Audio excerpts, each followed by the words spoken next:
Bismillahirrahmanirrahim. Alhamdulillah, hari ni 28 Ramadan. Menu anak yatim Aslam hari ni nasi biryani, ayam masak madu. Allahu Akbar, Allahu Akbar. Terima kasih banyak. Ada sambai udang. Alhamdulillah, ada acar sayur. Ada buah pe. Ni.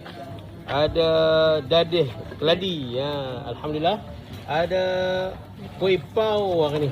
Alhamdulillah, ada kuih pau. Syukur sangat kepada Allah. Ni ayak ni kita nak, ni ada ayak balang kasih sayang, ada ayak keladi aiskrim. Terima kasih banyak. Ni cikgu dah mula packing di sini.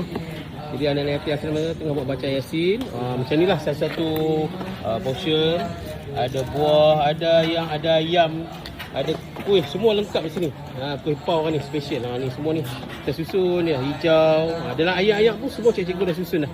Terima kasih banyak atas usaha sudi berkongsi rezeki dengan anak yatim Aslam ni. Hanya Allah Maha membalas kalian.